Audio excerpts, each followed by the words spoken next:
Anda bersama SBS Bahasa Indonesia.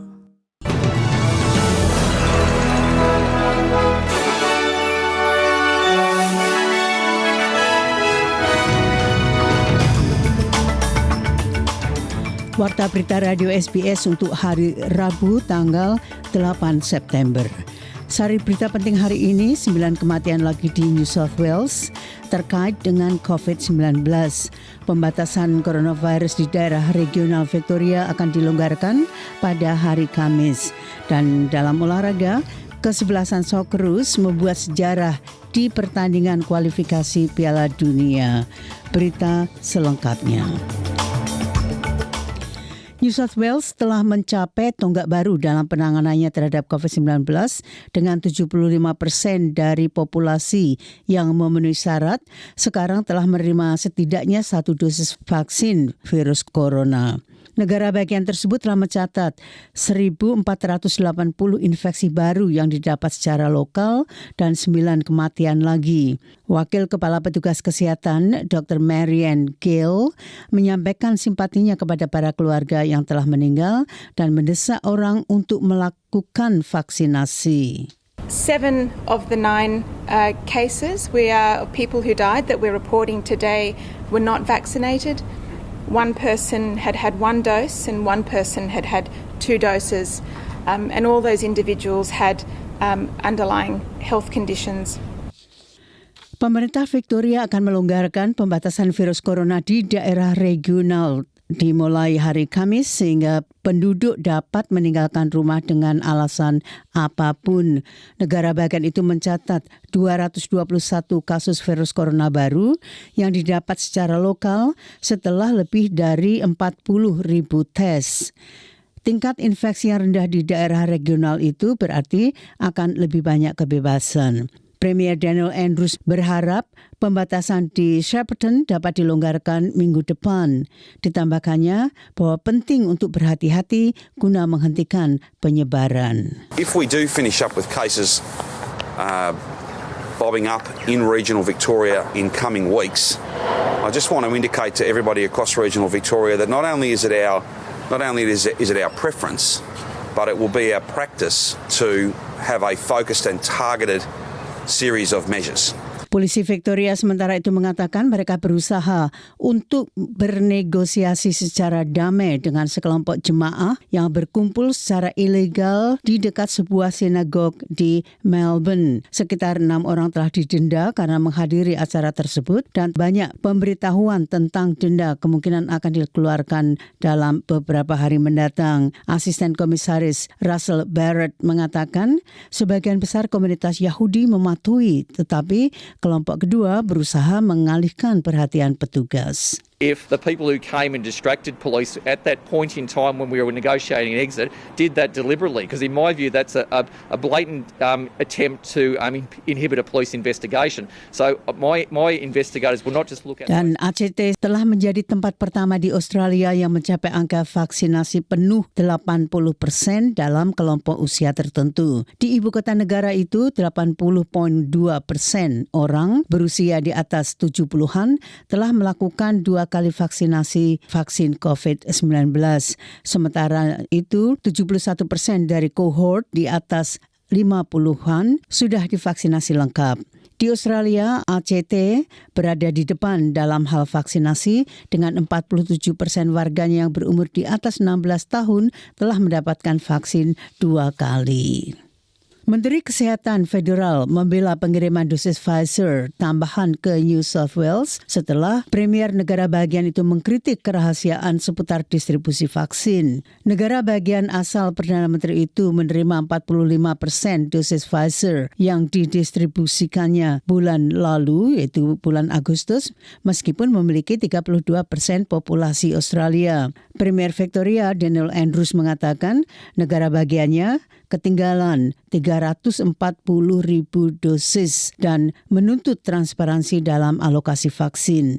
Menteri Kesehatan Federal Greg Hunt mengatakan Victoria dan Queensland sama-sama menerima dosis ekstra selama wabah merebak. When there was an outbreak in Victoria requested and received additional doses. And that's exactly what has occurred with New South Wales. And that's about saving lives. And that's fundamental. Ultimately, everybody is covered. Pada hari Rabu ini, Canberra mendeteksi 20 infeksi virus corona baru dengan otoritas kesehatan tengah menyelidiki 11 kasus. 2 orang berada dalam perawatan intensif di rumah sakit dan setidaknya 7 kasus telah terjadi di masyarakat saat mereka menular.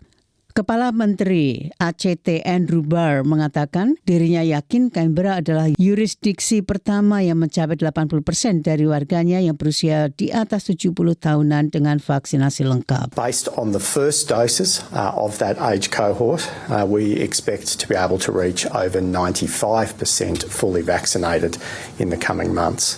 More than 90% of our over 50s population have now had a first dose of the vaccine. Ada seruan agar tes antigen cepat diberikan secara gratis kepada semua bisnis yang diizinkan buka di bawah pembatasan kuncintara. Kamar Dagang dan Industri Australia mengatakan langkah itu akan membantu menjaga staf untuk tetap aman di tempat kerja dan mengurangi jumlah penutupan bisnis mendadak. Tes antigen cepat dapat memberikan hasil dalam waktu sekitar 10 menit, tetapi hasilnya kurang dapat diandalkan dibandingkan dengan tes PCR. Berita dari mancanegara, hujan deras di Meksiko tiba-tiba membanjiri sebuah rumah sakit menewaskan sedikitnya 16 pasien. Staf berhasil menyelamatkan sekitar 40 orang lainnya ke tempat yang aman saat air mencapai setinggi lutut di rumah sakit di kota Tula. Air mematikan listrik dan generator rumah sakit. Banyak dari mereka yang meninggal menderita COVID-19 dan bergantung pada peralatan oksigen. Sementara itu Presiden Amerika Serikat Joe Biden mengatakan dunia harus bertindak segera untuk menghentikan perubahan iklim. Berbicara setelah berkeliling ke daerah banjir yang melanda New Jersey dan New York, Presiden mengatakan kebakaran hutan, angin topan, dan banjir melanda setiap negara bagian. Diperingatkan bahwa kondisi akan semakin memburuk tanpa tindakan untuk memerangi perubahan iklim. Folks, the evidence is clear. Climate change poses an existential threat to our lives, to our economy, and the threat is here. It's not going to get any better. The question, can it get worse? We can stop it from getting worse. El Salvador telah menjadi negara pertama di dunia yang memperkenalkan Bitcoin sebagai alat pembayaran yang sah. Orang sekarang dapat secara legal menggunakan mata uang digital bersama dengan dolar Amerika Serikat untuk membayar barang dan jasa. Pedagang kaki lima ini memberitahu BBC bahwa dirinya tidak menyambut perubahan itu. I don't like that. I don't accept it, even for just a moment. When I'm asked how much money I made, I like to take out the roll of bills and say, look, this is the roll of bills, and I see my money, how much I have made. Nah, dari Jakarta, Suara Merdeka melaporkan Badan Pengawas Obat dan Makanan atau BPOM kembali menerbitkan izin penggunaan darurat atau Emergency Use Authorization bagi vaksin COVID-19 pada hari Selasa 7 September. Menurut Kepala BPOM, Penny K. Lukito, EUA diberikan BPOM untuk 2 vaksin COVID-19, yaitu Janssen COVID-19 vaksin dan vaksin Confidencia.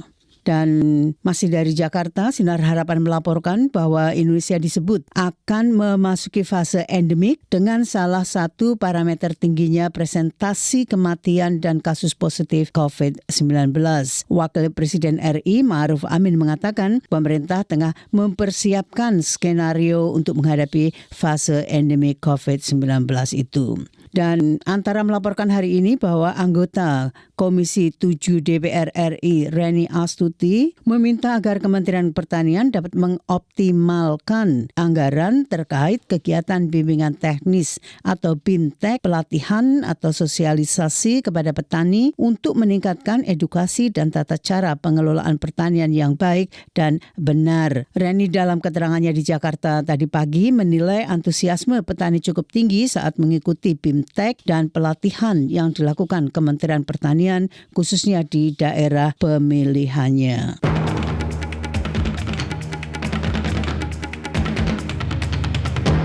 Dari dunia olahraga, Socceroos telah membuat sejarah menjadi tim pertama di Konfederasi Asia yang memenangkan 10 pertandingan berturut-turut dalam satu kampanye kualifikasi Piala Dunia. Mereka mengalahkan Vietnam 1-0 dalam kondisi panas dan lembab di Hanoi. Ryan Grant mencetak gol internasional pertamanya sebelum turun minum dan berbicara dengan Channel 10 setelah pertandingan. I sort of just snuck in at the back post. I think Aiden put in a nice cross and it sort of just bounced up for me and didn't know whether to square it or go for goal, but I just went for glory in the end and lucky it snuck in the back post. Dan dari dunia tenis, remaja Kanada Leylah Fernandez melanjutkan penampilan menakjubkannya di pertandingan tenis terbuka Amerika Serikat dengan kemenangan 6-3, 3-6, 7-6 atas unggulan kelima Elina Svitolina untuk mencapai Grand Slam pertamanya di semifinal. Pemain berusia 19 tahun itu telah mengalahkan mantan juara Naomi Osaka dan juga Angelique Kerber. Kepada ESPN, Fernandez mengatakan bahwa penonton di Flushing Meadows mendorong juga kemenangannya. Throughout the whole match, I was so nervous. I was trying to do what my coach told me to do. And thanks to you guys, to the crowd, to the New York crowd, cheering me on, fighting for me. Nah, di nomor ganda putra, pasangan Australia Matthew Ebden dan Max Purcell tersingkir di perempat final. Sementara rekan senegaranya John Peers maju dengan pasangannya dari Slovakia.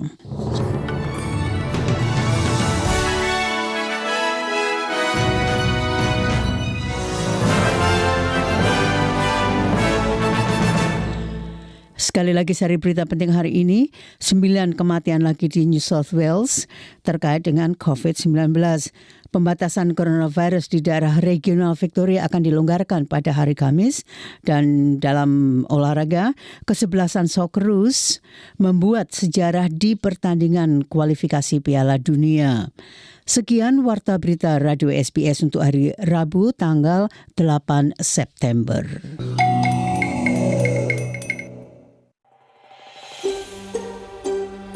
Sukai, berbagi, komentar.